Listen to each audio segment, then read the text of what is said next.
ceux qui nous rejoignent. Merci de nous retrouver en direct ce soir pour une nouvelle conférence. Donc, nous lançons également le direct sur la page Facebook et attendons que ça fonctionne bien. Bonsoir à tous. Donc, évidemment, je suis en compagnie de David Chantrane ce soir qui, nous présentera la conférence. David Chantrane est historien de l'art, diplômé de l'Université de Paris-Sorbonne, journaliste et écrivain. Il est notamment rédacteur en chef du magazine Napoléon Ier, revue du souvenir napoléonien, et il a publié seul ou en collaboration une quarantaine d'ouvrages spécialisés, comme dernièrement Les 12 morts de Napoléon aux éditions Passé Composé, qui est donc le thème de cette conférence de ce soir. On va attendre quelques instants encore que tout le monde ait bien le temps de nous rejoindre avant de commencer cette intervention. S'il y avait des soucis techniques, on va vous répondre dans le chat au fur et à mesure. De notre côté, il n'y a pas de soucis, donc c'est malheureusement des problèmes particuliers qu'on réglera à vos côtés après le début de cette intervention. Donc vous avez la possibilité d'interagir dans les commentaires et également de poser vos questions. Il y a un temps d'échange qui est prévu à la fin de cette conférence, donc n'hésitez pas à les poser tout au long de l'intervention. Si c'est la première fois que vous nous rejoignez pour une conférence, donc nous sommes Conférencia, la première communauté dédiée aux conférences culturelles françaises et francophones maintenant. Et nous organisons chaque semaine des conférences sur toutes les thématiques, que ce soit l'histoire, les sciences, les arts, et qui sont donc soit gratuites, soit payantes. Et on vous mettra un lien vers notre programme à la fin de cette intervention. Donc, s'il n'y a pas d'autres questions, on a déjà 600, donc c'est vraiment super de nous rejoindre. Je pense que nous allons pouvoir démarrer cette intervention. Je vais du coup maintenant laisser la parole à David qui vous présentera les 12 morts de Napoléon. Merci encore David d'avoir accepté notre intervention, notre invitation. Nous sommes ravis de vous recevoir pour la seconde fois sur Conférencia, de voir que vous nous accordez votre confiance et de nous aider à proposer des événements culturels en ces temps qui sont malheureusement compliqués. Merci beaucoup. Je vous souhaite à tous une très belle conférence et je vous dis à bientôt. Merci Julie, merci. J'espère que tout le monde m'entend bien et que tout va bien. De toute façon, s'il y avait quoi que ce soit, vous n'hésitez pas, tout est OK, donc on va y aller et on va commencer. Tout d'abord, merci à toutes et à tous d'être aussi nombreux, comme l'a dit Julie, et je remercie vraiment Conférencia, Julie et toute l'équipe technique qui est derrière pour organiser cette session.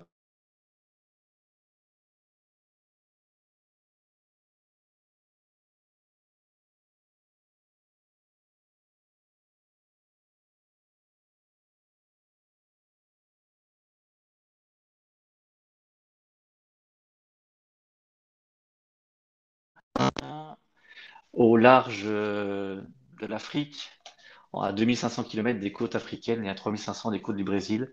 Napoléon. Napoléon donc meurt à Sainte-Hélène, entouré de quelques compagnons, et nous allons en parler. Mais sa vie elle-même est un roman. Il l'a d'ailleurs dit, ou plus ou moins, certains de ses amis, de ses compagnons d'infortune l'ont rappelé. Il aurait dit, il aurait dit, quel roman que ma vie. Et en effet, tout est réuni pour que ce destin incroyable s'achève dans des conditions déjà assez étranges. Pourquoi cet enfant né à Ajaccio, le 15 août 1769, se retrouve-t-il dans ce lieu tout de même très étrange, sous la surveillance bien sûr des Britanniques, ça vous le savez peut-être, mais comment se fait-il que ce destin aussi incroyable s'achève dans des conditions aussi terribles? Alors c'est le sens de cet ouvrage, Les 12 morts de Napoléon, que nous avons donc édité le 6 janvier dernier, en cette année, donc du bicentenaire de la mort de Napoléon. Effectivement, je vois les commentaires et je répondrai parfois, mais je pense que nous ferons plutôt ça à la fin. La conférence va durer à peu près environ 1 heure. Donc n'hésitez pas à poser quelques questions et on verra ça ensuite dans les questions-réponses par la suite. Mais comme je vous le disais, le livre a été édité, je vous le présente, mais vous le retrouvez également à la fin. Les 12 morts de Napoléon aux éditions Passé Composé. L'éditeur est Arthur Chevalier. C'est la suite, si l'on peut dire, d'un premier ouvrage qui était paru en 2015, qui s'intitulait L'Insulaire, les 9 vies de Napoléon. Et cette fois, nous avions débuté cela avec les éditions du Cerf. Cette fois, les 12 morts de Napoléon, eh bien, clos pas forcément un diptyque, ce n'est pas forcément une suite, mais c'est un peu le même principe de narration. C'est-à-dire que nous en avions parlé avec Arthur, et c'est Nicolas Grapaillen, le responsable des éditions chez Passé Composé, le directeur, qui a choisi le titre. Et je crois que ça résume bien la vie de Napoléon. Un peu comme les vies des 12 Césars, et bien Napoléon a eu des vies différentes. Et il a eu aussi, nous allons en parler ce soir, des morts, ou du moins des moments où il a frôlé la mort à plusieurs reprises. Et c'est le sens donc de cet ouvrage. Je remercie donc bien sûr les éditeurs, les éditions Passé Composé d'avoir publié ce livre en cette année, je vous le disais, du bicentenaire. Vous êtes donc toutes et tous ici présents et nombreux. Alors dans ces conditions de pandémie, rassurez-vous, rassurez-vous d'une certaine manière parce que déjà nous sommes réunis ce soir, et rassurez-vous parce que Napoléon lui-même avait connu une pandémie. Et quelle pandémie? Quelle pandémie? Une pandémie de peste. Nous allons y revenir. Et lui-même, l'enfermement, le confinement, comment ne pas rappeler qu'il l'a vécu dans des conditions terribles, à Sainte-Hélène, dans un lieu qui lui était euh, bien sûr destiné par la force des choses, et on va en parler, mais dans des conditions qui étaient loin d'être celles qu'il avait imaginées lorsqu'il se trouvait bien sûr en Corse, lorsqu'il se trouvait sur le continent, ou même lorsque, au moment de son premier exil, je vous le rappelle, il est né, je vous le disais, en 1769, il va mourir en 1821, mais il a connu un premier exil en 1814, à partir du 4 mai 1814, après sa première abdication, et il achèvera ce premier exil en février 1815 pour débarquer sur les côtes françaises le 1er mars donc, de cette année 1815, avant Waterloo.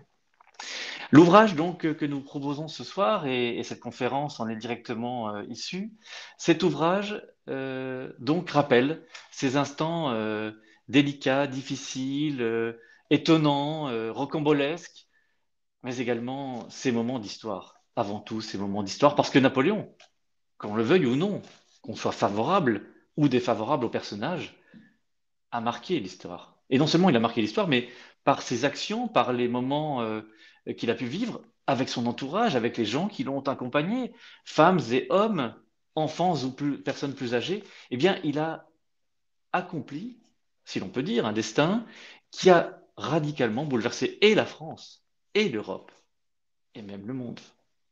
Il le dira d'ailleurs lui-même à la fin de sa vie, j'ai engagé 40 batailles, mais ces 40 batailles seront effacées par le Code civil.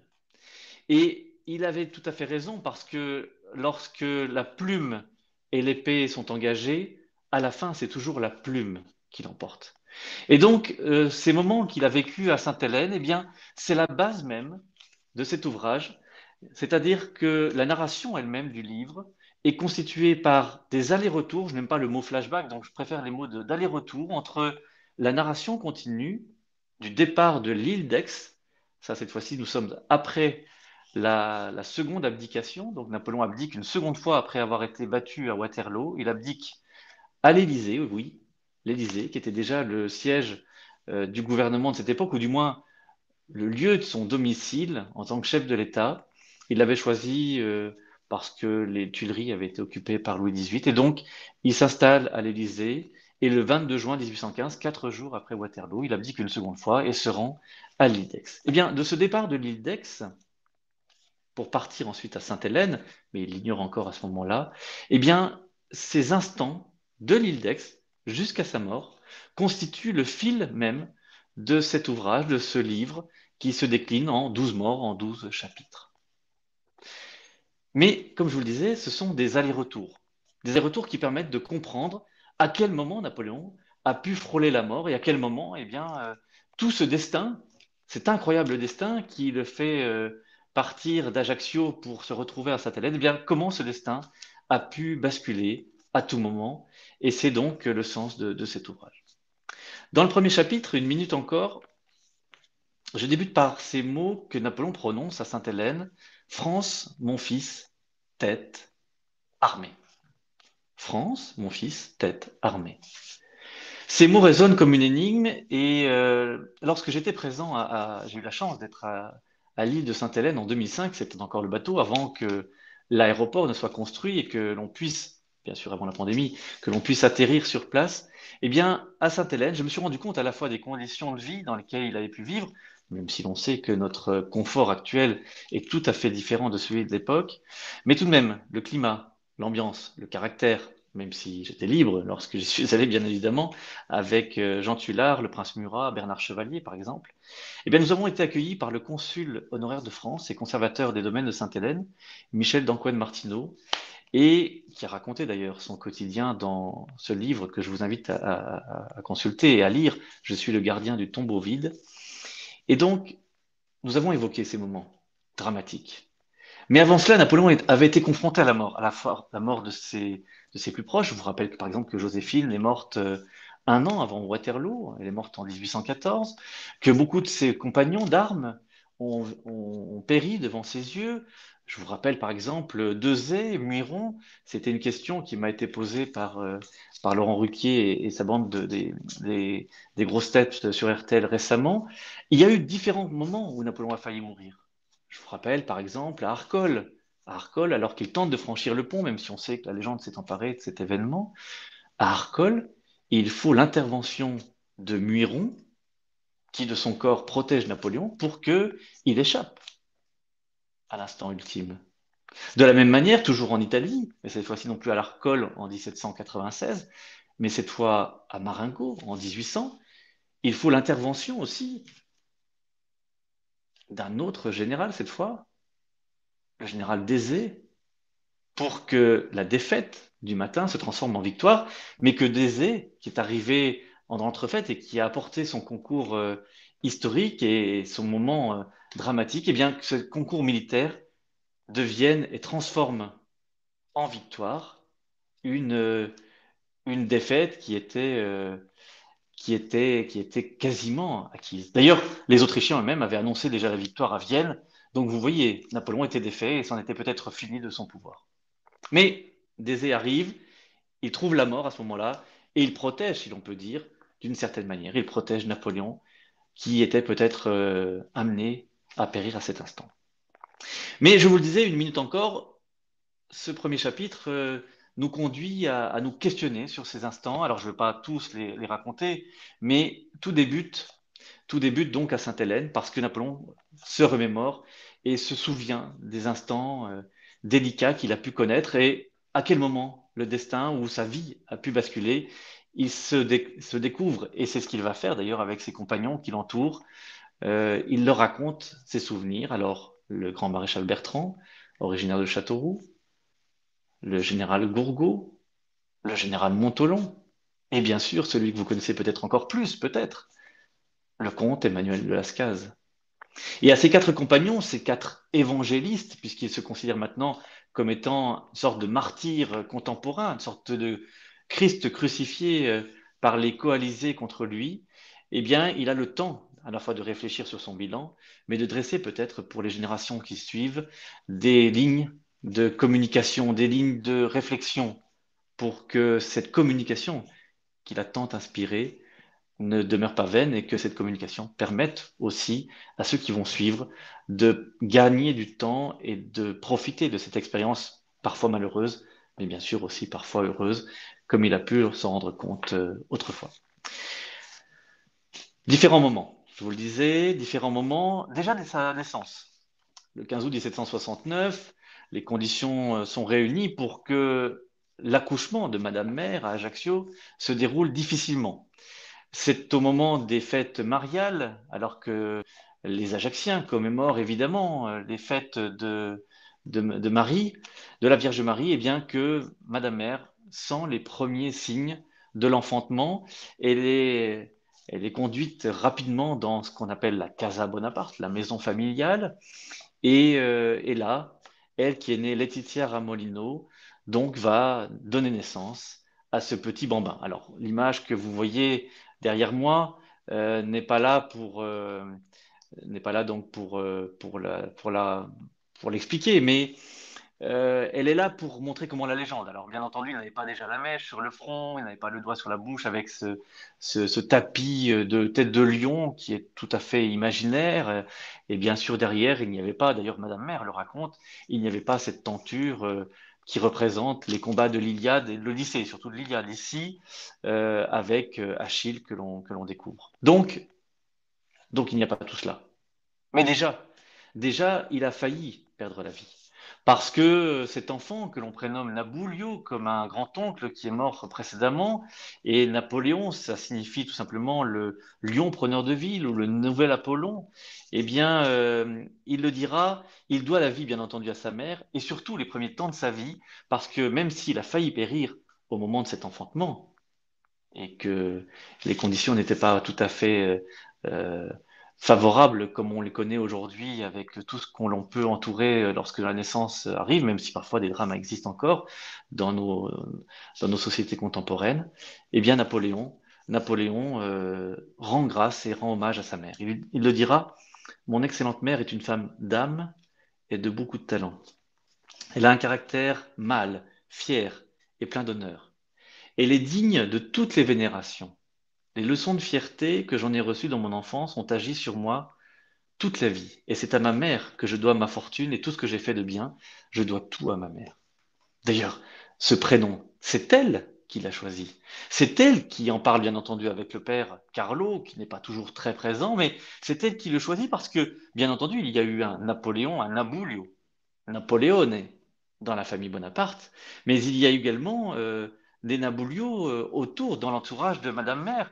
Il y a chez les Orsini, originaire d'Italie, et donc Madame Mère s'est entendue avec ce grand-oncle, avec cet entourage, et elle a compris que avec ce prénom qui n'est pas Giuseppe, Luciano, Mariana, Luigi, Maria Paoletta, Maria Annunziata. Vous les connaissez mieux aujourd'hui sous les prénoms de Joseph, Lucien, Caroline, Louis, Pauline, Elisa. Et puis le petit dernier, Girolame, Jérôme. Eh bien, peut-être que si effectivement il est né dans d'autres conditions, avec un prénom différent, je vois d'ailleurs qu'il y a une des questions qui est posée, bien sûr, il est le fils de Charles, il est tout à fait le fils de Charles, à la fois dans les dates et à la fois dans les conditions, il n'y a aucun doute là-dessus. C'est plutôt pour Louis qu'il y a des doutes et que ces doutes parfois sont levés par d'autres techniques que les simples techniques de travail sur les archives. Mais donc ce Napoléon, la Paillonnet, qui sera sa signature, vous le savez, qui sera sa distinction lorsqu'il sera ensuite à l'école à Brienne, à partir de 1779 jusqu'en 1784. Et je fais un salut amical à mes collègues et à mes amis de Brienne, dont je suis attaché de conservation pour le musée. Brienne, eh bien, Naboulio, ce caractère trempé, il va l'affirmer encore plus parce que ce prénom, qui sonne comme une sorte de signature corse, il lui colle à la peau, mais ça va peut-être être sa force parce que il va devoir s'affirmer, montrer qu'il a un caractère différent de celui de ses camarades et qu'il faut encore plus peut-être faire d'efforts pour que cette condition même qui est la sienne, il puisse l'affirmer avec encore plus d'affirmation, avec encore plus de force. Deuxième instant, parce que sinon nous serions partis pour de longues heures. Ce deuxième instant, c'est le départ précipité de Corse. Je vous le rappelle, nous avons quitté maintenant Naboulio de ses écoles à la fois d'Autun et de Brienne. Il entre en 1784 à l'école militaire de Paris. Son parcours le conduit pour être sous-officier, puis officier des écoles royales, puis du roi lui-même. Et d'ailleurs, ce, ce, ce décret sera signé de la main même du roi, évidemment, qui le nomme à ce titre de sous-lieutenant. Et la Révolution emporte tout sur son passage, et en particulier la famille Bonaparte. Napoléon, à différentes reprises, revient sur son île natale. Il se croit d'ailleurs engagé pour une première action aux côtés de celui qui rentre d'exil, qui est le général Pascal Paoli. Et à ses côtés, il souhaite à la fois servir cet enfant qu'il est de Corse, il souhaite à la fois servir Pascal Paoli, qui est pour lui le grand héros de la nation corse, qui est celui qui a porté l'indépendance et peut-être qui peut l'apporter encore une fois. Mais Paoli a vieilli, et puis surtout, Bonaparte, la famille dans son ensemble, est liée à une salissure originelle, si l'on peut dire, celle de la trahison, ou du moins celle que certains Corses considèrent comme une trahison, c'est-à-dire que les Bonaparte ont choisi le camp des Français. C'est pour cette raison d'ailleurs que les aînés ont été envoyés sur les écoles du continent parce qu'ils ont bénéficié de bourses et qu'ils ont choisi le camp des Français qui domine l'île depuis 1768. Vous voyez à quoi tient aussi un destin. Un an, 1768, un an avant la naissance de Napoléon lui-même. Donc, il veut se racheter une conduite, il veut montrer qu'il est un bon Corse et qu'il souhaite cette indépendance. Donc, il se conduit comme étant un lieutenant qui souhaite être aux côtés de Pascal Paoli, même s'il est envoyé par la France qui bientôt sera républicaine. Et en 1792, elle l'est tout à fait lorsqu'il est en Corse. En septembre, la République est proclamée. Et vous le savez, en janvier suivant, Louis XVI tombera sous l'échafaud. Mais Napoléon est à ce moment-là en Corse. Il s'engage auprès de Paoli.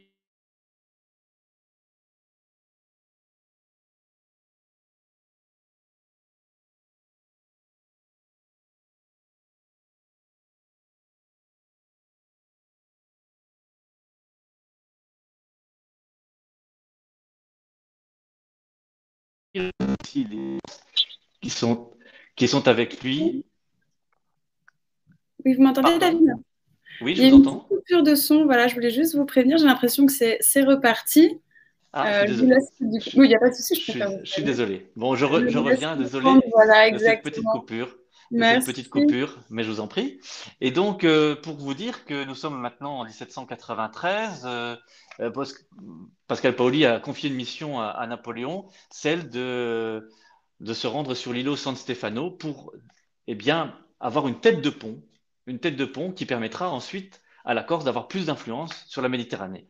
L'idée de Napoléon, c'est de le faire en l'occurrence pour la France républicaine. Mais l'idée, bien entendu, de Pascal Paoli, c'est de le faire pour son propre compte et pour la Corse uniquement. Et là, entre les deux hommes, le différend est très important. La mission va échouer. Bonaparte se retrouve avec ses coreligionnaires et l'ensemble de ses troupes dans une mission où on ne lui donne pas véritablement confiance. Il est repoussé par les canons. Le bateau qu'il a emmené là sur place a fait demi-tour et se rend compte que finalement, il est trahi, c'est le cas de le dire, et qu'on ne souhaite pas du tout que cette mission aboutisse. Donc, il revient tout d'abord à Bonifacio, puis à Ajaccio, où il envoie des lettres, des missives, par l'intermédiaire aussi de son frère Lucien, qui s'évertue à relancer les opérations pour que les Bonaparte soient lavés de cet affront. Et la rupture est donc consommée avec la Corse. Napoléon, qui s'était rêvé, je vous rappelle, il avait écrit un certain nombre de textes en faveur de cette Corse qu'il rêvait de servir. Eh bien, je naquis quand la patrie périssait. 10 000 Français vomis sur nos côtes. On montre bien là dans ses premiers textes de Bonaparte qu'il est de tout cœur, un Corse dans l'âme, mais il faut faire ce choix, la mort dans l'âme, et il doit donc quitter, c'est l'image que vous voyez derrière moi, à ses côtés, eh bien, il doit quitter, alors l'image a été réaménagée, bien entendu, et arrangée par la légende, mais il doit quitter avec toute sa famille la Corse, le 11 juin 1793, et donc, il a failli mourir, à la fois par la mission de l'île San Stefano, mais surtout parce que les partisans de Pascal Paoli ont failli le faire mourir dans des conditions, je vous le disais, et je vous invite à lire le livre, dans des conditions tout à fait rocambolesques. C'est donc la deuxième mort, si l'on peut dire. La troisième, je ne vais pas m'étendre dessus parce qu'il serait trop long de rentrer dans le détail, mais la troisième, il est donc arrivé sur le continent de ce mois de juillet 1793. Et la première mission, il va falloir attendre quelques mois pour qu'on lui confie cette fois-ci sur le continent. Je vous rappelle qu'il a toujours cet uniforme républicain maintenant. Et cet habit bleu, eh bien, cet habit d'officier, il va s'en servir pour défendre, et surtout, non seulement défendre, mais reprendre une ville qui est tombée aux mains des coalisés, en particulier des Britanniques, déjà, c'est la première rencontre avec les Britanniques, c'est la bataille de Toulon. Toulon a été donc est aux mains des Britanniques et des royalistes, et Bonaparte, avec ses troupes, eh bien, tente par tous les moyens, alors que les directeurs enfin pas les directeurs du directoire bien entendu, mais les directeurs des opérations ont tenté de reprendre la main sur la ville, et bien par tous les moyens ont échoué et ils vont donc faire confiance à ce jeune artilleur de formation qui n'a quasiment pas combattu, si ce n'est, je vous l'avais dit tout à l'heure, au large de Bonifacio, donc sur les îlots de la Maddalena de San Stefano. Eh bien, il a tiré le canon, eh bien, il va pouvoir s'en servir cette fois-ci. Et il se retrouve ici à Toulon pour repousser les Britanniques qui ont pris pied à Toulon. Et il cherche à donc repousser les attaques successives avec tout d'abord son artillerie. Et puis ensuite, eh bien, nous sommes en 1793, c'est la question qui nous est posée. Il tente de repousser donc l'adversaire et il le fait par différents moyens. Tout d'abord par son, son courage, évidemment, son courage qui est important, mais il le fait aussi parce que la tentative avait avorté, parce qu'on était mal placé, parce qu'on n'avait pas peut-être combattu, parce qu'on n'avait pas tiré exactement au bon endroit. Et Bonaparte sait que tout cela va s'opérer par sa seule volonté. C'est ce qu'il fait. Il en est quitte d'ailleurs pour un certain nombre de blessures et il n'a pas encore 24 ans et il reçoit donc deux blessures importantes, plusieurs, mais deux blessures importantes, dont d'ailleurs un coup d'esponton à la cuisse avec une large cicatrice qui d'ailleurs au moment de sa mort, on le verra lorsque les chirurgiens le consulteront, eh bien, vont voir que cette cicatrice, elle est profonde, elle pouvait même admettre le poing. Ça vous donne une image et une idée de ce que ça pouvait être. Il est donc victorieux de cette tentative. Donc il reprend Toulon. Je vous renvoie vers des très bons ouvrages et de très bonnes études. Je vous rappelle les très bonnes études militaires qui ont été faites par Thierry, par Thiers dans un premier temps, puis ensuite plus près de nous par les études de Jacques Garnier, d'Alain Pijard, de manière plus large de ce Napoléon chef de guerre. Je vous renvoie également vers l'ouvrage de Jean Tullard, bien sûr, notre maître à tous. Bref, le général de brigade est nommé. Il a donc à peine, à peine 24 ans depuis le mois d'août précédent. Et cette nomination provisoire, dans un premier temps, sera ensuite confirmée. Le voici engagé, mais il a manqué, une fois encore, de périr dans ces combats parce que ça n'est pas de la guerre en dentelle comme autrefois. Là, cette fois-ci, les généraux n'étaient encore qu'officiers, mais avant de devenir général, il a combattu directement et il le fera ensuite, même devenu empereur. Il combattra directement sur le champ de bataille, manquant à chaque fois de périr à différentes reprises. Ce n'est pas uniquement que pour la belle photo, si l'on peut dire, même si la photographie n'existe pas, ce n'est pas pour l'image même qu'il veut donner, c'est tout simplement parce qu'il croit que, en montrant l'exemple, on galvanise ses troupes et que c'est en montrant l'exemple qu'on peut simplement, je vous renvoie à des choses plus contemporaines, c'est en montrant l'exemple soi-même qu'on peut demander le meilleur et les sacrifices aux gens qui vous entourent. Ça, il s'en souviendra peut-être à différents moments, peut-être moins, peut-être à d'autres. L'autre moment important, l'autre instant très important également de cette vie qui est menée, qui est conduite avec des moments dramatiques, ce sont bien sûr les campagnes militaires qui vont suivre. Il est victorieux, je vous le disais, à Toulon en 1793. 94 est un moment terrible puisque c'est le moment, vous le savez, de la terreur en France et la chute de Robespierre faillit l'emporter. Il n'est pas proche de Robespierre lui-même, de Maximilien, mais du frère Augustin, Augustin Robespierre. Et cette proximité d'esprit, de réflexion, il est jacobin lui-même, Napoléon, il l'a écrit d'ailleurs à différentes reprises, en particulier dans un texte très important qu'il avait rédigé quelque temps avant la prise de Toulon, toujours en 1793, le fameux Souper de Beaucaire, un texte très intéressant qui a été republié, que je vous invite à relire, qui a été publié récemment, comme d'ailleurs un certain nombre de textes de jeunesse par la Fondation Napoléon, et que je remercie. Maître de tout l'Orient, c'est le chapitre qui suit dans l'ouvrage Les 12 morts de Napoléon. Maître de tout l'Orient, il peut le devenir. Il a été vainqueur en Vendémiaire, lorsqu'il a tiré le canon, cette fois contre les royalistes qui tentaient de reprendre le pouvoir en France, donc devant l'église Saint-Roch. Nous sommes alors à ce moment-là en 1795. Il fait la rencontre ensuite ou au même moment, on ne sait pas véritablement parce que les choses sont un peu difficiles à savoir, mais je vous renvoie vers le très bon ouvrage de Pierre Banda pour Joséphine et les études également de Bernard Chevalier. Bref, nous sommes en 1795, il gagne ses galons également de bons républicains, où il affirme la République véritablement, et on lui confie deux missions, deux campagnes militaires très importantes. La première, en 1793, en 96, nous sommes alors en mars, il épouse Joséphine en toute hâte parce que quelques heures après, quelques jours après, il doit se retrouver à Nice dans un premier temps, puis, après Nice, eh bien, prendre la direction des opérations pour diriger une armée d'un champ d'action un peu secondaire, il est vrai, puisque nous sommes alors à ce moment-là. Ah, j'ai fait voilà, une petite rapidité, je reviens un peu en arrière.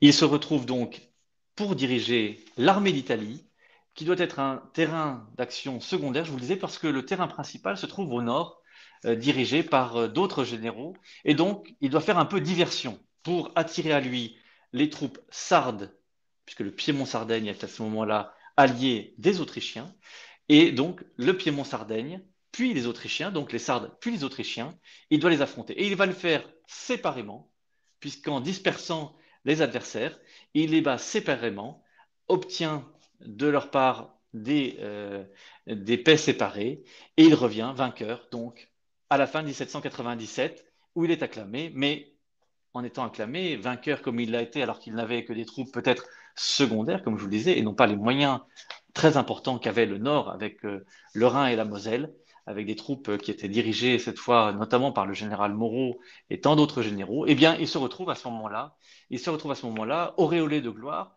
avec des drapeaux, avec des richesses qu'il emporte même et qu'il emporte dans ses bagages. Bref, il devient un peu dangereux. Et pour cette raison, à la fois parce qu'il est vainqueur, mais aussi parce qu'il devient un peu dangereux, on a choisi de l'éloigner et on lui confie une mission de la plus haute importance. Cette fois, il faut attaquer au cœur même du dispositif des Britanniques. Et pour toucher au cœur, il faut toucher à leur portefeuille.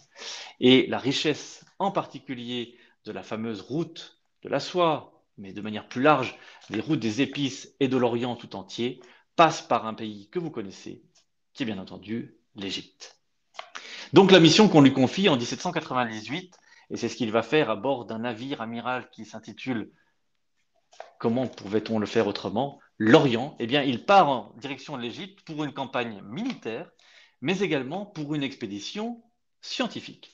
Car j'ai oublié de vous le rappeler, mais depuis quelque temps, depuis quelques mois à peine, il a été nommé à la classe de mathématiques de l'Institut. C'est-à-dire que lui-même est considéré comme un très bon scientifique. Et d'ailleurs, il a eu de très bonnes notes tout au long de ses classes. Bon, c'est évident qu'en étant général vainqueur, ça compte, mais artilleur, il faut être un très bon mathématicien. Et il a fait ses classes, il a montré sa connaissance et lui-même rédige un certain nombre de notes, de réflexions. Et donc, il est reçu à l'Institut. Eh bien, c'est avec les membres de cet institut qui, je vous le rappelle aujourd'hui, cet institut est constitué de plusieurs académies, en particulier l'Académie française, mais également l'Académie des sciences, l'Académie, par exemple, des beaux-arts. Bref, toutes ces académies sont déjà en germe, sont déjà reprises un peu dans l'esprit de l'Institut de cette époque, qui est restauré, et donc c'est avec ces différents savants, les 167 savants, que Bonaparte s'engage dans de nouvelles expéditions. L'expédition le conduit en juillet et au mois d'août, après avoir passé par l'île de Malte, eh bien, il se retrouve cette fois, bien entendu, à Alexandrie, puis au Caire. Un certain nombre de victoires, puis de défaites, victoire aux pyramides le 21 juillet, puis de défaites, évidemment, à Boukir, où il est défait par la flotte de l'amiral, du vice-amiral Nelson.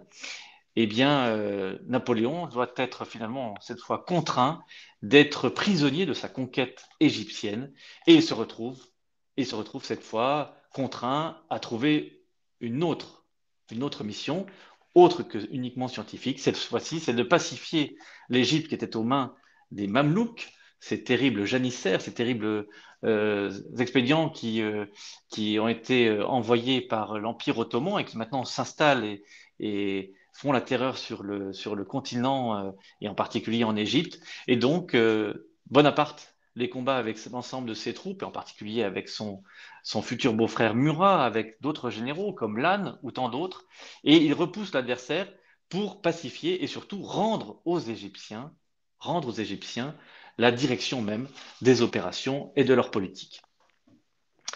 Malheureusement, un épisode et c'est l'image que vous voyez derrière moi, un épisode va manquer de faire périr une grande partie des troupes. C'est, comme je vous le disais au début de cette présentation, de cette conférence, une, euh, une grande, une grande expédition, cette fois, qui est conduite non pas en Haute-Égypte, qui est dévolue au général de Zé, mais une expédition vers la Syrie. Non pas la Syrie actuelle uniquement, mais la Haute-Syrie et cette Palestine actuelle, ou cette Palestine de l'époque, qui tient à peu près entre l'Israël d'aujourd'hui, les territoires palestiniens, la Syrie actuelle, et il se retrouve au large de cette expédition, dans un lieu que vous connaissez sans doute, qui est Saint-Jean d'Acre. Les hauteurs de Saint-Jean d'Acre ne sont pas accessibles et il se retrouve surtout dans une ville où auparavant il va manquer de périr, c'est la ville de Jaffa. Il y arrive le 11 mars 1799 et à ce moment-là, il fait sa visite à ses soldats qui sont ici à ce moment-là dans un lazaret arménien du XVIIe siècle. Et c'est l'image que vous voyez derrière moi qui va être représentée ensuite par Gros.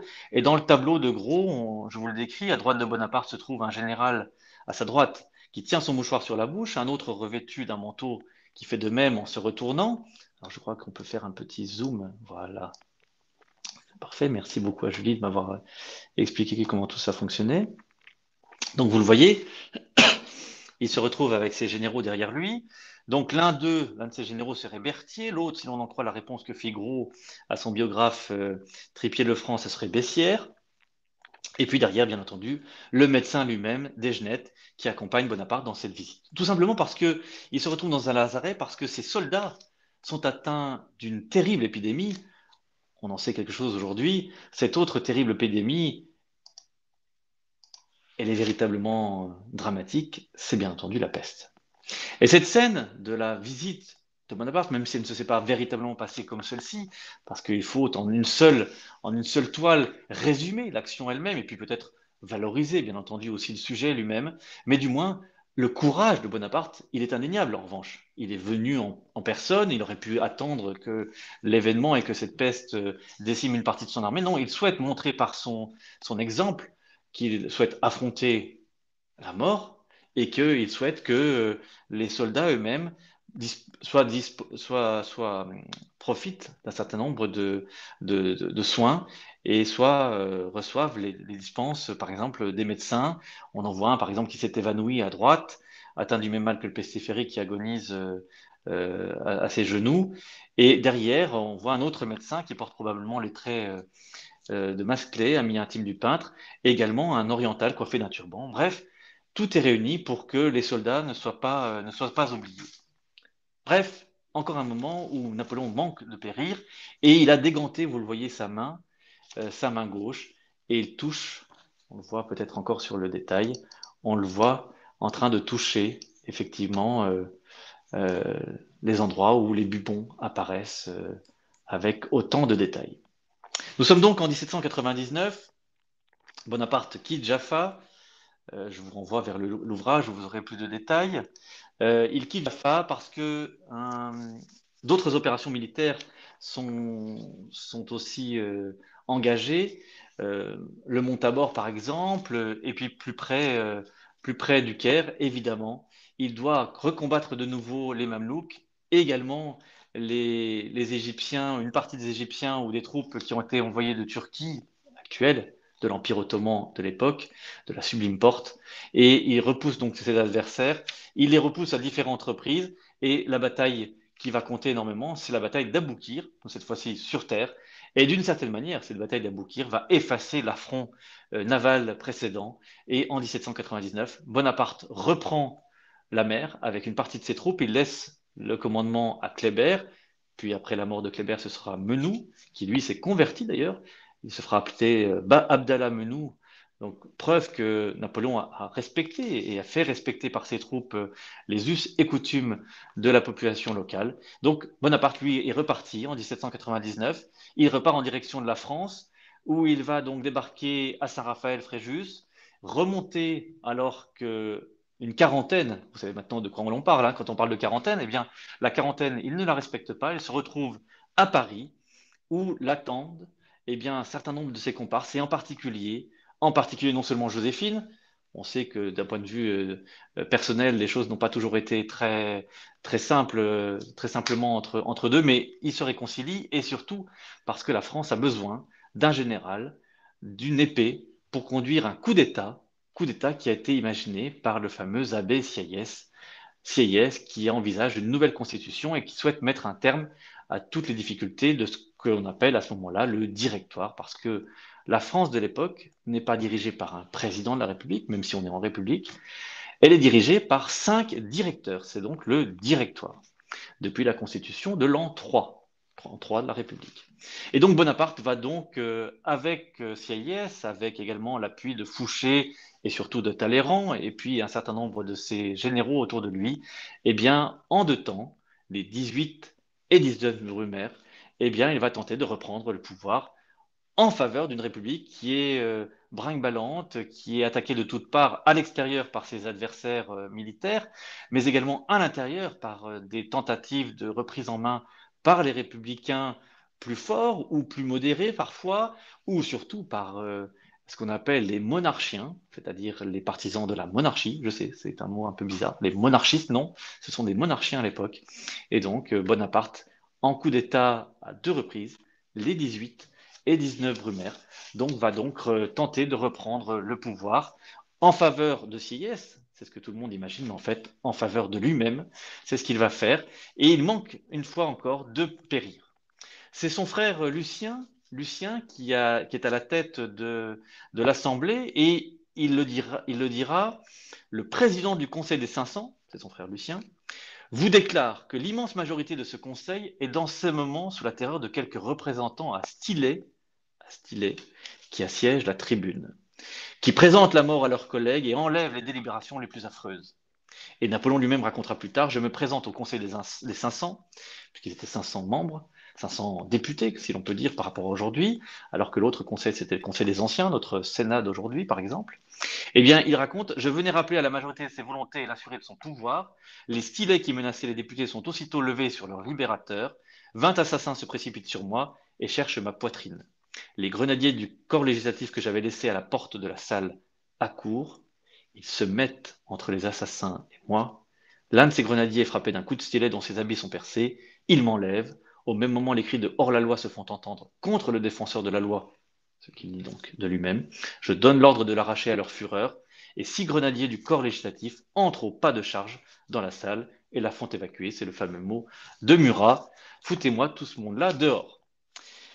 Le soir même, le coup d'État enfin est arrivé à échéance. Bonaparte se fait nommer consul provisoire avec Sieyès et Roger Ducos pour finalement transformer ce consulat provisoire en un consulat définitif où il est cette fois premier consul avec à ses côtés non plus Sieyès et Roger Ducos mais Cambacérès et Lebrun. Le consulat est installé. Mais cette fameuse opération des stylés avec Marchesi et d'Astrée, mais surtout un certain Barthélemy Arena, un Corse qui avait été élu depuis avril précédent, avril 1798, eh bien, ce Barthélemy Arena, donc depuis 1 an et demi, tentait par tous les moyens de faire euh, appuyer un mouvement beaucoup plus dur, et il repousse donc Bonaparte. L'a-t-il fait avec des stylets? On sait qu'un certain nombre de personnes arrivent avec du sang. Est-ce que c'est parce que lui-même, Bonaparte, était atteint par la gale et qu'il avait gratté ses boutons? Ou est-ce que vraiment les stylés ont fait leur œuvre? En attendant, il a failli encore manquer l'opération par son indécision parfois, parce que Lucien aussi a pu rendre possible Lefebvre et Murat ont fait en sorte que tout cela soit possible, mais il a manqué de périr encore une fois, et nous sommes maintenant en 1799. L'autre mort qui manque de l'emporter, cette fois-ci, elle est beaucoup plus contemporaine, si l'on peut dire, dans son action et dans les moyens qui sont employés. Il est devenu donc, je vous le disais, premier consul depuis novembre 1799, les 18 et 19 Brumaire. Nous sommes les 9 et 10 novembre 1799. Un an, quasiment après, un peu plus d'1 an, le 24 décembre 1800, alors qu'il est donc premier consul, il se rend avec Joséphine et Hortense et un certain nombre de son entourage, notamment Berthier, en direction de l'opéra, qui ne se trouve pas dans l'opéra que vous connaissez aujourd'hui, qui est du Second Empire, celui-ci, ou du moins qui a été décidé sous le Second Empire, qui sera achevé en 1875, mais dans un autre opéra, celui qui était précédent, l'opéra de la rue Lepelletier. Et il se rend avec donc Joséphine et Hortense pour entendre, c'est la volonté de Joséphine qui l'invite à venir, pour entendre l'oratorio de Haydn, que vous connaissez, la fameuse version symphonique du fameux opéra, non pas opéra, mais oratorio véritablement, la création. Et alors que nous sommes donc le 3 niveau de l'an 9, donc le 24 décembre de l'année 1800, si l'on fait la conversion entre ce calendrier républicain et le calendrier grégorien, eh bien, dans la rue Saint-Nicaise, rue Nicaise, puisqu'on a enlevé tout ce qui était saint pour ne plus rappeler la religion catholique qui est mise de côté à ce moment-là, eh bien, dans la rue Nicaise, la voiture qui est conduite par le cocher César, le bien nommé César, qui a peut-être un peu bu d'ailleurs, ce qui est peut-être va expliquer aussi l'engagement et l'engouement qu'il prend pour lancer les chevaux de Bonaparte. La première voiture qui conduit Bonaparte alors que Joséphine est derrière avec Hortense, eh bien, euh, Bonaparte manque de périr. Joséphine et Hortense passent au travers également, elles se rendent là-bas et on leur apprend que Bonaparte a failli mourir dans cette opération. Elles sont effrayées, mais il en est quitte pour quelques contusions parce que, à cause de César ou grâce à César, le bien nommé, comme je vous le disais, lui qui se rêve nouveau César, eh bien, Bonaparte a échappé à une machine infernale. Je vous le disais, c'est une technique tout à fait moderne. C'est la première fois qu'on intente à la vie du chef de l'État sous cette forme. Précédemment, en France, il y avait eu l'attentat d'un certain Damien contre Louis XV. Mais jamais, au grand jamais, une machine infernale, c'est-à-dire une voiture, une charrette euh, qui était chargée de poudre, avait tenté d'assassiner le chef de l'État. Là, c'est ce que nous lisons dans le rapport du préfet Dubois, qui explique, ayant fait ramasser avec soin les débris de la charrette ainsi que le cadavre du cheval aussitôt après l'explosion, nous faisons imprimer et afficher le 4 niveaux, donc le lendemain, le signalement exact de la jument, rédigé par le citoyen Usard, artiste vétérinaire. Et dès le 6 du même mois, le nommé Lambel reconnaît la jument pour l'avoir vendue le 23 frimaire, donc le 14 décembre précédent, ainsi que la charrette, moyennant 200 francs à un individu dont il donna le signalement. Le gros, maréchal Ferrand, a le même jour reconnu la jument pour l'avoir ferrée. Bref, vous le voyez, des techniques quasiment contemporaines. On n'en est pas aux experts d'aujourd'hui, on n'en est pas aux techniques, par exemple, que Bertillon fera avancer plus tard avec les empreintes digitales, mais déjà, la police un peu scientifique a fait une enquête et elle a pu remonter la piste et on retrouve donc le signalement de 3 individus. Grâce au dénommé Bouche Sèche, on retrouve François-Joseph Carbon, dit le Petit Français, puis très vite Pierre-Maurice Robineau de Saint-Régent, dit Pierrot, qui ont agi avec le chevalier de Tressesson et Joseph-Pierre Picot de Limoëlan pour le compte de Georges Cadoudal. Vous le voyez, Cadoudal, ça vous rappelle forcément une partie de l'histoire. Cadoudal, c'est la suite des combats des Vendéens et des Chouans. Cadoudal, il a repris l'opération en faveur des royalistes et il tente donc d'assassiner Bonaparte. C'est en fait parce que le cocher a été trop rapide. Alors d'autres princes ou d'autres princesses, surtout à Paris, n'auront pas eu cette chance lorsque le chauffeur, le conducteur a un peu trop bu ce soir-là. Là, Bonaparte, ça lui a sauvé finalement la vie et le décalage du temps a permis à ce que la machine infernale n'explose pas réellement.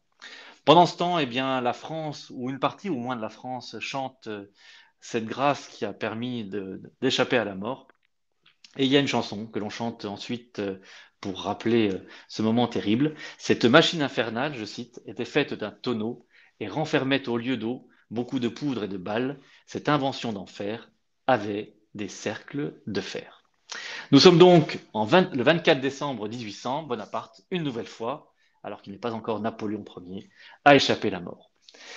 La suite, vous la connaissez, la montée au pouvoir, le consulat à vie, et puis, bien entendu, à partir du 18 mai 1804, l'Empire qui est proclamé. Napoléon se fait ensuite sacrer à Notre-Dame en présence du pape Pie VII, et puis il s'autocouronne, couronne Joséphine. C'est le moment de la cérémonie du 2 décembre 1804 dans Notre-Dame. Mais la guerre n'est pas loin. Il distribue ses aigles à ses soldats dans une cérémonie qui suit, le 5 décembre 1804, puis un an, jour pour jour, après la cérémonie du couronnement, un an, jour pour jour, il sera vainqueur des deux autres empereurs, cette fameuse bataille des trois empereurs, à Austerlitz, évidemment. Alors, je vous rappelle que vous pouvez bien sûr poser les questions, tout cela. Nous allons ensuite évoquer ces moments à la fin de cette conférence, mais je vous le disais, les instants importants, euh, il va les connaître sur le champ de bataille. Champ de bataille, c'est tout d'abord à Ratisbonne. Alors, dans le livre, vous aurez plus de détails, mais à Ratisbonne, il est blessé alors que les combats font rage. Il est blessé le 23 avril pendant la bataille, et il le dira lui-même, cela ne peut être qu'un tyrolien qui m'est ajusté de si loin, ces gens-là sont fort adroits. Et effectivement, c'est un tir d'un tyrolien qui a manqué de le faire périr. Il en est quitte pour une contusion. D'ailleurs, lorsqu'on fait le pansement par son chirurgien Regnault dans un premier temps, puis ensuite son médecin personnel, le baron Alexandre Urbain Ivan, qui vont le soigner, eh bien, un des généraux qui est à proximité dira que les orteils étaient vite devenus noirs par la contusion, donc il en est quitte pour quand même une blessure très sérieuse. Et son valet de chambre, qui le verra ensuite le soir, dira que lorsqu'il arriva, il a fallu couper la botte de Sa Majesté l'Empereur pour panser la blessure, parce que sinon, la douleur étant si vive, peut-être la gangrène eût-elle fait son œuvre. Bref, il ne souhaite pas que ses soldats soient inquiétés. Il en est quitte pour une blessure, mais encore une fois, à Ratisbonne, il a manqué de périr. En cette année toujours 1809, parce que nous sommes en 1809, c'est la deuxième campagne qui a suivi après Austerlitz, deuxième bataille et deuxième campagne militaire en Autriche. Il est en Autriche, il a fait enfin la paix avec les Autrichiens par le traité de Schönbrunn, donc à Vienne. Et là, à ce moment-là, pendant que les festivités battent leur plein et que une certaine union générale est en train de se faire, un, un jeune étudiant saxon, Staps, tente de faire assassiner Napoléon. Il a sur lui un poignard, et vous le voyez sur l'image qui est affichée. Il est questionné, interrogé, bien entendu, il a été désarmé, et il doit expliquer son geste à Napoléon, qui lui dit, est-ce que vous éprouvez des regrets? Vous avez une tête exaltée, vous ferez la perte de votre famille. Si vous déterminez, si vous expliquez que vous ne ferez plus de la sorte, je vous laisse la vie sauve. Et Staps lui répond, je ne veux pas de pardon. J'éprouve le plus vif regret de n'avoir pas pu réussir. Vous tuer n'est pas un crime, mais c'est un devoir. En fait, c'est le mouvement du nationalisme à la fois saxon, mais plus largement européen, qui est en train de prendre corps. Et Napoléon va donc galvaniser les énergies nationales contre lui pour repousser finalement à la fois l'occupation française, mais également l'instauration de ces lois françaises, en particulier du Code civil, qui pourtant apportait un grand nombre d'avancées, mais aussi bien en Espagne ensuite qu'ici, on le voit en Autriche ou en Saxe, ou même dans d'autres lieux, eh bien, Napoléon est finalement considéré comme étant à la fois l'envahisseur, ce qu'il est bien évidemment, mais surtout, il apporte une seconde forme de tyrannie, ce qu'il ne souhaitait pas, mais c'est comme ça qu'il est perçu. Napoléon a compris qu'il n'était pas immortel, ça c'est le moins qu'on puisse dire, mais il souhaite donc repousser les volontés primaires. Et donc, bien entendu, le Staps sera exécuté parce qu'il n'a pas voulu parjurer et vouloir revenir sur son acte fou. Mais donc, Napoléon voit bien qu'il faut installer durablement son pouvoir. Et comme il n'a pas d'héritier direct, je vous rappelle qu'il y a des ouvrages en ce moment qui paraissent, notamment le très beau livre de Bruno Fulini sur la fille cachée de Napoléon, mais d'un point de vue cette fois-ci d'un fils légitime, il n'a pas d'héritier avec Joséphine, il lui en faut un, donc il va divorcer d'avec Joséphine le 15 décembre qui suit cet acte, donc de la tentative d'assassinat par Staps avec son poignard. Le 15 décembre 1809, il divorce d'avec Joséphine, ou du moins il demande à Joséphine de renoncer au mariage, ce qu'elle fera avec beaucoup de difficultés. Et en avril qui suit, en avril 1810, il prend pour épouse, après différentes tractations, eh bien, la fille de celui avec qui il vient de faire la paix à Schönbrunn, c'est-à-dire l'empereur d'Autriche, François Ier. Il épouse donc Marie-Louise, qui va lui apporter ce qu'il attend depuis tant d'années, un fils, enfin, le fameux roi de Rome, qui naîtra le 20 mars 1811. Autre événement qui manque de le faire périr, 1811, un an après, Napoléon, un an après la naissance du roi de Rome, a réarmé parce que du côté de la Pologne, les Russes, avec qui il avait pourtant fait la paix depuis Tilsit, eh bien les Russes d'Alexandre Ier, le tsar, ont réarmé, ont envahi une partie des terres et ont lancé un ultimatum qui aboutit donc à une confrontation. Ce qui devait être au départ une seconde campagne de Pologne, après la première lancée à Elo, à Friedland et dans différents endroits, en particulier à Varsovie, eh bien cette seconde campagne de Pologne va aboutir au franchissement du Niémen, la même où les deux empereurs, Napoléon et Alexandre, avaient fait la paix. Et donc les troupes françaises vont cette fois-ci franchir le Niémen pour s'en lancer dans une aventure terrible, cette fameuse campagne de Russie que vous connaissez. Napoléon va donc perdre un certain nombre de ses généraux. Je vous rappelle le fameux général Gudin dont nous avons parlé récemment avec les cérémonies, notamment des troupes qui ont été retrouvées à Viasma, et puis le général Gudin qui va rentrer, avec le souvenir napoléonien en particulier, va rentrer, ses cendres vont rentrer, et ses restes, ses squelettes vont rentrer à Paris normalement le 5 mai prochain. Eh bien donc, il perd à Valutina-Gora, je vous le disais, le fameux général Gudin, le 19 août, puis à la Moscova un certain nombre de ses troupes, parce que les batailles sont de plus en plus terribles.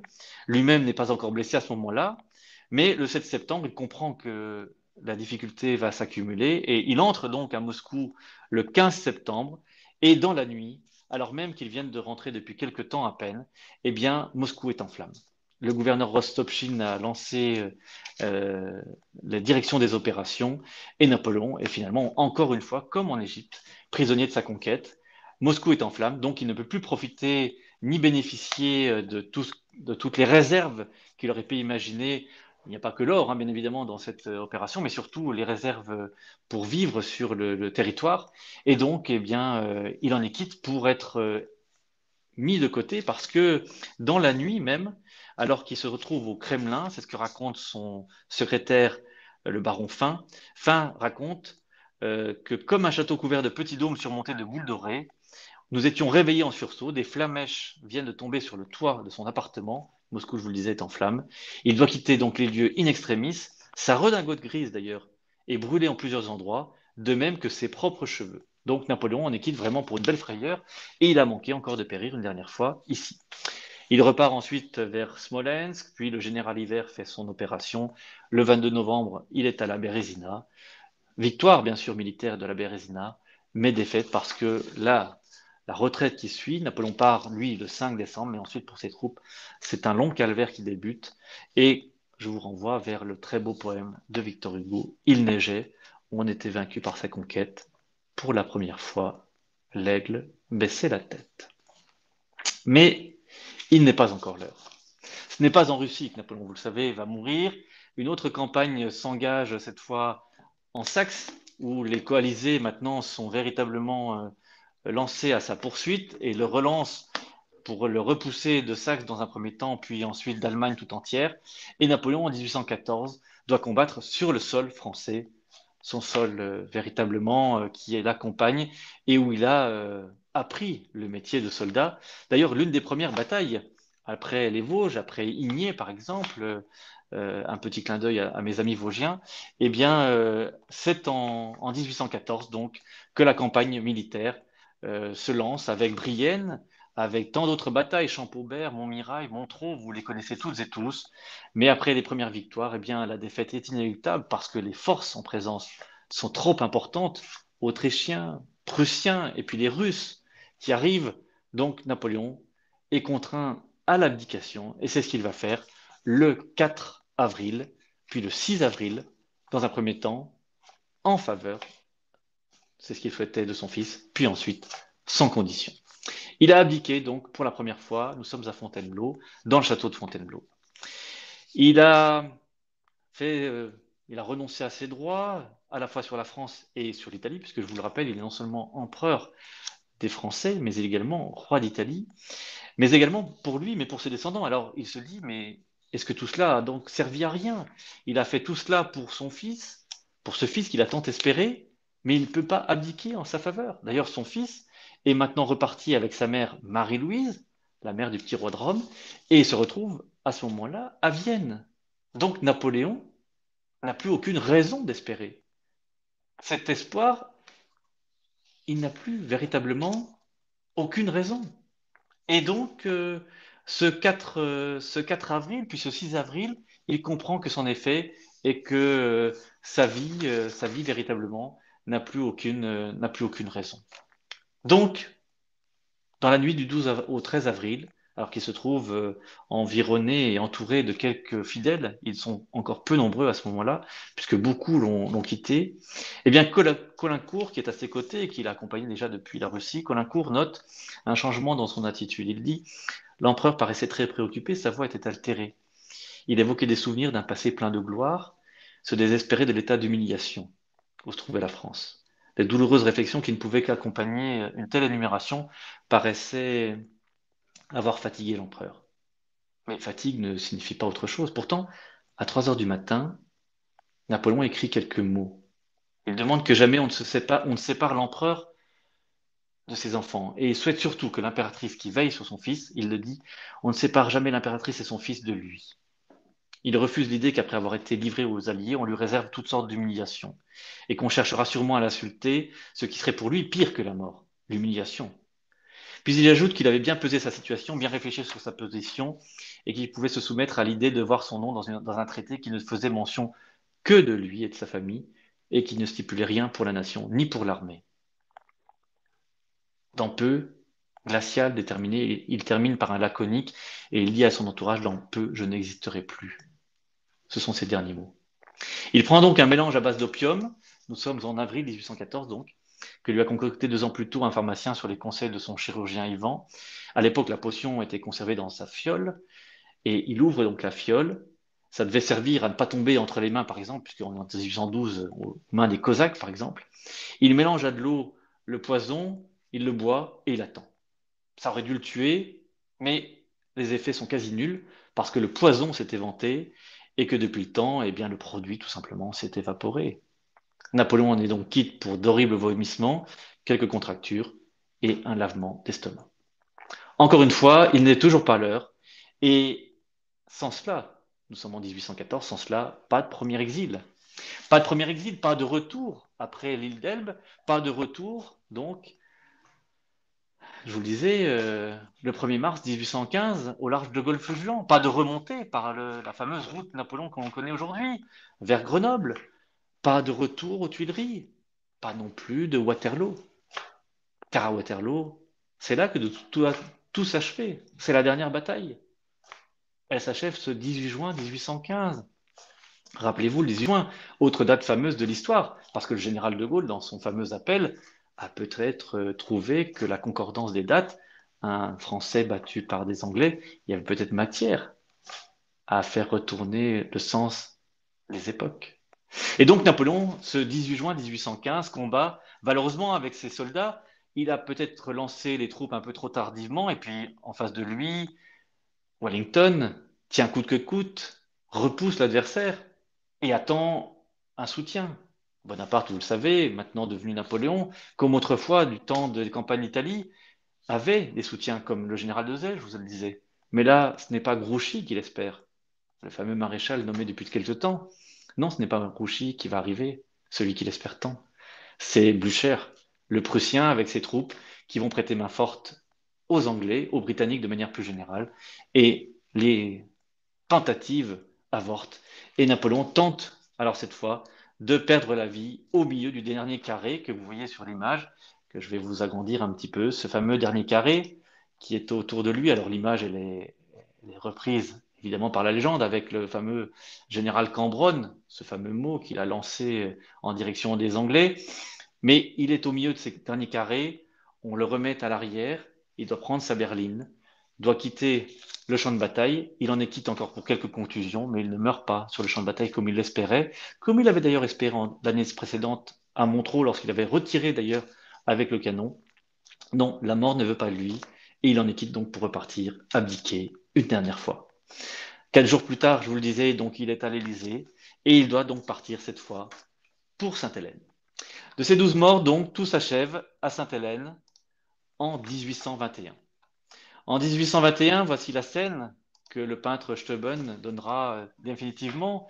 Il est déjà 18h35, donc je ne vais pas vous révéler tout ce que nous rappelons dans cet ouvrage, Les 12 morts de Napoléon, mais pour vous rappeler que Sainte-Hélène, et je vous renvoie également sur les très beaux ouvrages, notamment de Pierre Banda récent qui vient de publier sur Sainte-Hélène, plus lointain, très bonnes études qui avaient été faites par le docteur Gagnère, par Frédéric Masson, qui m'est cher. Bref, Sainte-Hélène est très connue. Et puis, je vous le disais, le consul Michel Martineau étudie abondamment tout cela. Nous avons publié d'ailleurs avec Thierry Lenz, avec Bernard Chevalier, et puis avec toutes les collections que j'ai pu présenter, de Pierre-Jean Chalençon ou d'autres, des collections publiques. Bref, Sainte-Hélène est bien connue.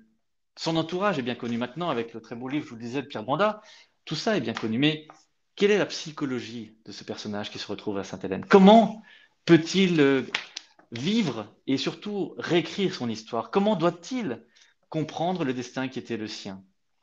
C'est bien tout cela, donc, le sens de cette conférence que je vous remercie d'avoir suivie. Vous le verrez, à Sainte-Hélène, c'est un climat bien sûr très difficile, très délétère. Il y a Hudson Law qui amène aussi son lot de drames avec cette volonté d'humiliation peut-être et puis de ne jamais pouvoir desserrer l'étau dans lequel se trouve Napoléon. Il y a les départs. Lascaz qui a pris la dictée et qui va ensuite publier le mémorial de Sainte-Hélène. Lascaz qui l'entoure à ce moment-là avec son propre fils Emmanuel de Lascaz qui porte le même prénom que lui. Lascaz repart en décembre 1816. En 1818, son fidèle maître d'hôtel, Cipriani, meurt dans des conditions troubles. En mars de la même année, Gourgaud, qui était quand même un des hommes qui a apporté un certain nombre d'éléments à Napoléon et qui pouvait aussi le faire rire parfois, eh bien Gourgaud doit quitter pour des raisons encore que je vous invite à découvrir dans l'ouvrage. Puis la famille Balcombe, la fameuse petite Betsy qui lui a apporté tant de joie au début de son séjour à Sainte-Hélène, son séjour hellénien, eh bien Betsy, avec toute sa famille, doivent repartir. Puis son chirurgien, Oméara, puis Albine de Montelon, avec laquelle il a sans doute une fille dans ce moment d'exil, une fille naturelle. Et puis les uns après les autres quittent, soit par la mort, soit par le départ précipité, doivent quitter l'île et Napoléon se trouve finalement isolé. Alors bien entendu, il y a un certain nombre de personnes qui vont revenir dans la partie, notamment les hommes qui sont envoyés, les personnages qui sont envoyés par Madame Mère, qui est restée, vous le savez, avec l'ensemble de la famille Bonaparte, notamment en Italie pour la plupart, alors que Joseph, lui, est aux États-Unis. Eh bien, ce qu'on appelle la petite caravane, c'est-à-dire un certain nombre de nouveaux domestiques accompagne Napoléon et on les retrouve avec Bonavita, avec Coursault, Chandelier, Vignali et puis le fameux chirurgien Antomarchi qui va l'assister pendant ses derniers jours. En avril 1821, il a dicté ses dernières volontés. Il souhaite mourir, comme il le dit, dans la religion apostolique et romaine, dans la sein de laquelle il est né il y a plus de 50 ans. Et il va donc déterminer, préparer, préciser par des codicilles successifs toutes les dispositions qu'il souhaite mettre, il arrange ses affaires, et à partir du mois de mai, c'est la mort qui va l'emporter. À Sainte-Hélène, le 5 mai 1821, depuis midi, il ne bouge plus. Antomarchi maintient désormais le doigt sur la veine jugulaire. Il sent les derniers mouvements sanguins. Vous le voyez d'ailleurs sur la scène qui est derrière moi. Vous voyez d'ailleurs Antomarchi qui se trouve ici, à ses côtés, avec Bertrand, avec l'ensemble de ses compagnons qui l'ont entouré, alors qu'à droite de l'image, le général Montholon montre le résultat de de ce terrible isolement et de cette terrible vie à Sainte-Hélène. Le 7 mai, le corps de Napoléon est déshabillé. On procède ensuite à son inhumation après avoir fait l'autopsie du corps. Le 27 mai, les Français vont quitter l'île et ensuite, le retour des cendres se déroulera. Eh bien, il faudra attendre 19 ans plus tard, après la mort de Napoléon, 19 ans plus tard, pour que ce soit le fils du roi de l'époque, le roi des Français Louis-Philippe, son fils, le prince de Joinville, qui vienne rechercher le corps. On appelle ça le retour des cendres, mais c'est le corps de Napoléon. D'ailleurs, vous le voyez, quand on a ouvert le cercueil, le corps était intact. Ce retour débute le 18 octobre. Le cercueil, les cercueils de Napoléon remontent donc ensuite la Seine par Le Havre puis Rouen. On change d'embarcation, on se retrouve à Val-de-la-Haye, Vernon, Mantes, Poissy, Maison, Courbevoie. Et enfin, dans le froid du mois de décembre, en ce mois de décembre 1840, le 15 décembre 1840, eh bien, Napoléon revient à Paris. La traversée du pont de Neuilly précède le solennel passage de l'Arc de Triomphe, qui est maintenant achevé depuis 4 ans, puisque c'est Napoléon qui l'a voulu, cet Arc de Triomphe de l'Étoile, mais il faudra attendre 1836 pour qu'il soit achevé. Et enfin, en 1840, donc, eh bien, ce cercueil est ensuite placé dans la chapelle Saint-Jérôme, qui sont en cours de restauration actuellement. Et il faudra un long chantier qui débute en 1841 pour que, 20 ans après, enfin, le tombeau définitif soit eh bien, achevé, comme la volonté de Napoléon, il l'avait souhaité sur les bords de la Seine. Il repose donc sur les bords de la Seine, au milieu du peuple français qu'il avait tant aimé. 200 ans après, que nous reste-t-il? Eh bien, ces derniers mots prononcés à Longwood à 17h49, France, mon fils, tête, armée, comme je vous le disais. Quelle signification peut-on donner à cela? Eh bien, pour la France, il faut que mon fils prenne la tête de l'armée. L'empereur voulait son héritier retenu en Autriche, le fameux roi de Rome, l'Aiglon de Rostand, que cet héritier revienne de sa prison dorée pour prendre sa suite. Non, il ne le pourra pas, et ce sera son neveu finalement, vous le savez, Napoléon III. Vous le voyez, mesdames et messieurs, chers amis, j'ai été très heureux de donner cette conférence un peu plus longue que prévu, peut-être 10 minutes avons-nous dépassé, mais on va pouvoir ensuite répondre à quelques questions. J'ai voulu le faire parce que cet ouvrage, en fait, montre bien les moments où il a échappé à la mort. Il y en a eu plein d'autres, je vous le disais, mais j'ai voulu montrer ces 12 moments qui peut-être scandent sa vie, scandent son destin et qui expliquent aussi, pour une large part, comment tout cela a failli s'échapper à Jaffa, à Saint-Cloud, la rue Saint-Nicaise, Ratisbonne, Moscou, en Belgique, à Waterloo, bref, à différents moments. Vous le verrez dans l'ouvrage, un certain nombre de citations sont placées en exergue qui vous rappelleront aussi ce moment du mois de mai 1821. Et puis pour ce qui est de la clé finale, ça en revanche, je ne vous dévoile pas tout. Je vous invite donc à lire l'ouvrage Les 12 morts de Napoléon, qui est donc paru aux éditions Passé Composé. Je vous remercie beaucoup. Et vous le verrez d'ailleurs, vous trouverez là peut-être l'énigme, parce que le titre initial du livre, qui était 17h49, Napoléon ne meurt jamais, vous donnera peut-être envie d'aller un peu plus loin dans cette présentation de ce soir. Je vous remercie beaucoup de votre attention. Alors, quelques questions. Je laisse peut-être la main à Julie de nous redonner le mode questions-réponses qui a été activé. Et on va afficher la liste des questions. Alors, première question.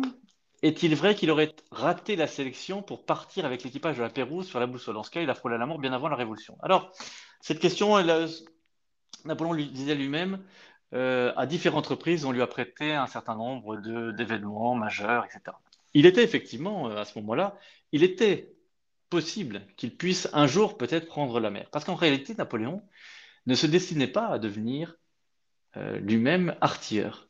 Son rêve ultime, c'était de servir dans la plus belle arme qui soit à l'époque, c'était la marine, ce qu'on appelle la royale aujourd'hui, en souvenir de la fameuse marine royale de Louis XVI. Donc, c'était son rêve. Mais, je vous le rappelle, il sert, il reçoit les enseignements après Brienne à l'école militaire de Paris, mais nous sommes alors en 1784.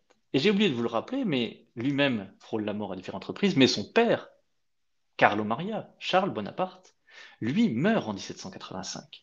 Et donc Napoléon, qui n'a pas encore 16 ans, se rend compte eh bien, que comme il est le seul à avoir une solde possible, une situation, eh bien, il faut choisir par défaut ce qu'on lui acceptera. Donc il faut faire en 18 mois seulement d'études à Paris ce que d'autres vont pouvoir faire en 3 ans.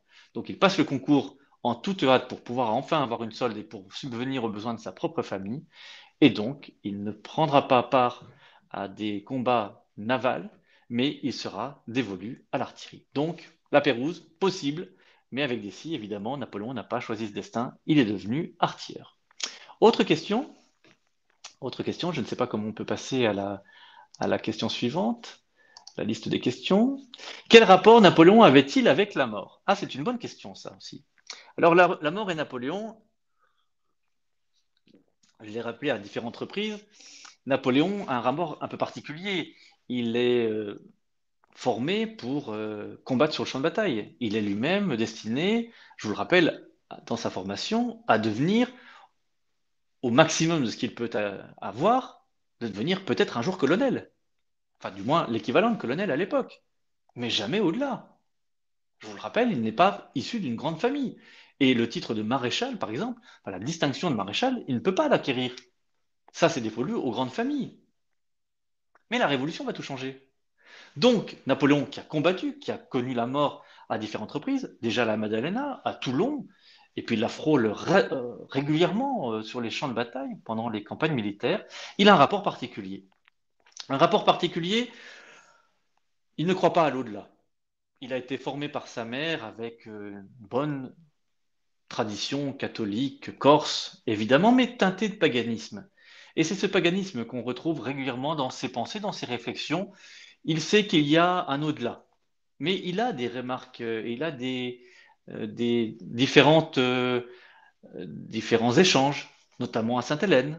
On le sait dans les carnets de Bertrand, les fameux cahiers de Bertrand qui vont être republiés bientôt. Et je vais le faire également dans une anthologie qui paraîtra bientôt aux éditions du Rocher avec mon ami Jean-François Coulon.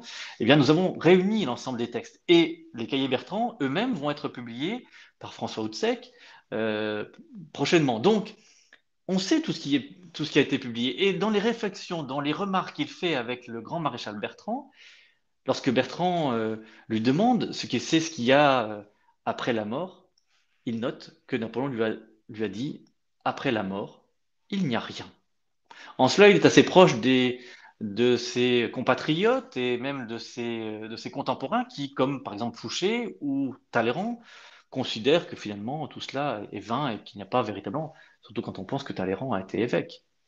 Eh bien, Napoléon est un peu déiste parfois, mais très peu en cela. En revanche, voyant la mort approcher, il va utiliser, on ne peut plus d'ailleurs, les services de Bonavita à ses côtés et de Vignali, Bonavita qui sera reparti ensuite, et donc Vignali va lui apporter l'extrême onction, et il mourra en bon catholique, si l'on peut dire, alors que ce n'était pas forcément peut-être sa volonté première. Autre question. Comment s'est-il passé la bataille en Égypte? Alors, la bataille en Égypte, je ne vais pas revenir dans le détail, mais à Jaffa, effectivement, lorsque les soldats ont été mis de côté, les uns ont été soignés, d'autres ont bien sûr péri, mais la grande bataille est engagée, c'est surtout la bataille de Saint-Jean d'Acre. Et Napoléon va se casser les dents, si l'on peut dire, sur les remparts de Saint-Jean d'Acre. Il est battu d'ailleurs à ce moment-là par un adversaire redoutable, qui est Sidney Smith, mais surtout par un ancien condisciple de Brienne, et oui, le certain Filippo, qui se trouve là et qui combat parce que lui-même a reçu le même enseignement. Donc, entre les deux adversaires, eh bien, Filippo va prendre le dessus. Napoléon est obligé de repousser l'adversaire, mais surtout de rebrousser chemin. Et on est quitte, eh bien, finalement, pour se retrouver en Égypte, alors que sa volonté, c'était peut-être d'aller au-delà et peut-être même d'envahir l'Orient tout entier. Autre question, quelle date à Lunéville? Quelle date à Lunéville? Lunéville, c'est un traité. Je n'ai pas rappelé cet événement, mais à Lunéville, Napoléon donne des instructions pour qu'on fasse la paix avec les Autrichiens. Et le traité de paix de Lunéville de 1801 est un moment important parce que la paix maintenant va être relative et complète et générale. Relative dans un premier temps avec les Autrichiens, mais ensuite générale parce que les Américains, les Russes, et ensuite les Britanniques, avec le traité d'Amiens, vont permettre enfin à l'Europe de vivre en paix pendant quelques mois, mais tout de même quelques mois. Autre question? Je ne sais pas si... Peut-on considérer que Napoléon est le père de l'égyptologie? Alors c'est une bonne question aussi, évidemment. L'égyptologie, tout simplement, il y avait d'autres éléments de décoration qui existaient. On n'avait pas tout à fait oublié l'Égypte dans la décoration, dans les réflexions. Il y avait eu des tentatives. Je vous rappelle que le philosophe Volney avait écrit un certain nombre de textes, dont d'ailleurs vont s'inspirer Bonaparte lorsqu'il part avec ses soldats ou avec ses scientifiques. Mais véritablement, on peut le dire, l'égyptologie telle qu'on la connaît aujourd'hui, avec notamment la pierre de Rosette qui a été découverte par les soldats de Bonaparte, eh bien cette pierre de Rosette, elle va être considérable pour déchiffrer, décrypter les hiéroglyphes, et plus largement toutes les découvertes que l'on fera et que les Français vont engager vont être poursuivis par les Égyptiens eux-mêmes. Et cette égyptomanie, mais cette égyptologie, dans les deux sens du terme, elle est véritablement engagée à ce moment-là. Et donc, 1798, c'est une sorte de renaissance pour l'Égypte. On va redécouvrir les trésors égyptiens, et c'est en cela aux Français de Bonaparte, mais ensuite après eux, par leurs héritiers et leurs successeurs, que l'Égypte véritablement va être découverte, redécouverte. Et Aimé Joyaux, n'est-il pas l'artilleur qui a fabriqué la bombe? Ah oui, bah oui, il a fabriqué la bombe, mais cette bombe, elle n'a pas explosé comme on avait imaginé. Donc finalement, il en est quitte pour autre chose. Merci Samuel de Courcy pour la question. Autre question? Autre question? Je pense qu'il est déjà un peu tard. Donc, n'a-t-il pas failli mourir en Russie durant la retraite, surpris par des Cosaques? Oui, effectivement. À différentes reprises d'ailleurs, pas uniquement en Russie. Les prises par les Cosaques, à différents moments, ça s'est passé à très peu de choses. Et d'ailleurs, il y a un autre épisode, pas uniquement en Russie, mais un autre épisode que j'aurais pu évoquer, qui d'ailleurs permettait au général Gourgaud de briller lorsqu'il était à Sainte-Hélène, c'était de rappeler que Gourgaud lui-même avait sauvé la vie à Napoléon à Brienne. Parce qu'en 1814, les troupes coalisées combattent à Brienne, c'est l'une des premières grandes batailles à laquelle prend part Napoléon, donc sur les lieux mêmes de sa jeunesse. Hein. Il est venu à Brienne en 1784. Je vous le disais, il a quitté Brienne puisqu'il avait passé 5 années de 1779. Il n'avait pas encore 10 ans jusqu'en 1784. Il y revient en 1805 en route vers Milan, mais en 1814, il combat et en particulier, il se trouve confronté à des Cosaques. Et c'est ce que raconte Gourgaud. Par son action, il repousse les Cosaques et Napoléon est dans le mouvement, en équipe pour être conduit avec quelques contusions et quelques blessures, mais pour rien du tout quasiment, parce qu'il a failli se faire être prisonnier à ce moment-là. Quelle était la plus grande peur de Napoléon et avait-il peur de quelque chose? Ah, très bonne question, Ethan de Châteauroux. Alors, Ethan, effectivement, il avait peur de quelque chose. Et ce quelque chose, ça n'est pas rien, ce sont les mouvements de foule. Ça peut paraître bizarre quand on est sur un champ de bataille, qu'on se retrouve quand même confronté à la mort considérablement, ça tire dans tous les sens, le canon, les mousquets ou du moins les fusils à l'époque. On pourrait se dire qu'on est euh, confronté à la mort et donc on a peur de rien. Eh bien non. Les mouvements de foule, Napoléon en a peur pour différentes raisons. Tout d'abord parce qu'il l'a connu lorsqu'il était en Corse. Je vous l'ai rappelé. Ethan, je le rappelle, en 1793. Mais ce que j'ai oublié de vous dire, c'est que les mouvements de foule, il en a connu aussi à Paris l'année précédente.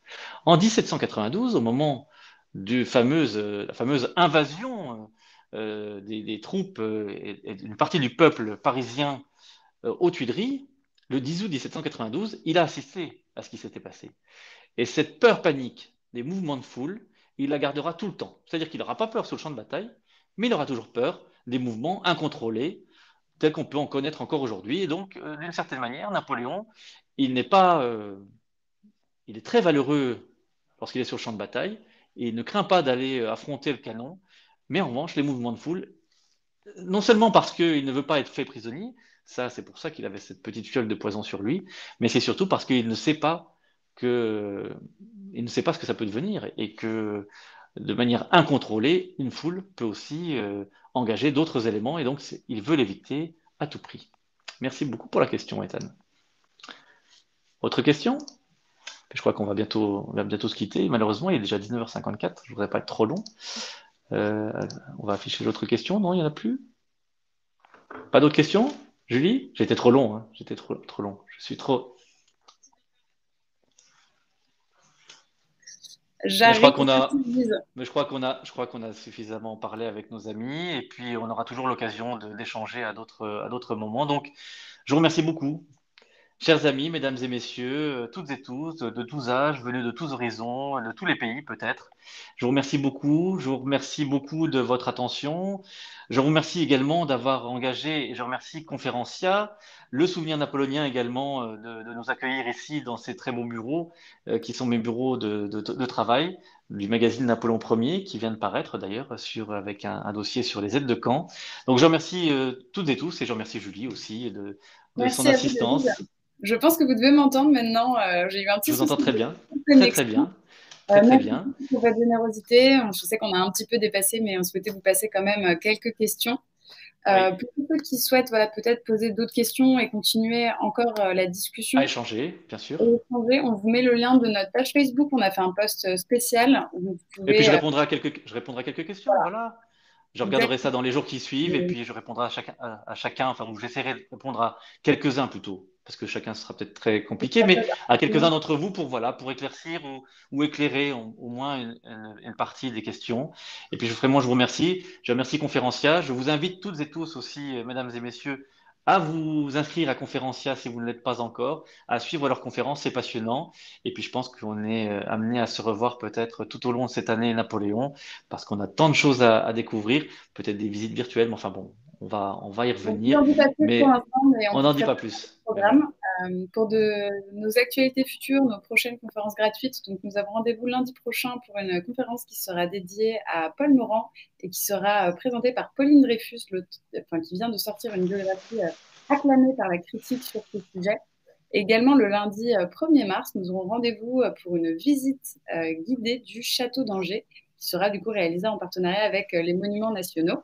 Vous avez comme toujours accès à tout notre programme, donc soit sur notre page Facebook, soit sur le site Conférencia. Nous organisons bientôt une visite donc, qui sera payante cette fois, mais qui vous permettra de découvrir les Invalides et qui pourrait vous intéresser, puisqu'évidemment c'est un lieu chargé d'histoire lorsqu'on parle de Napoléon. Donc je vous invite à aller le regarder.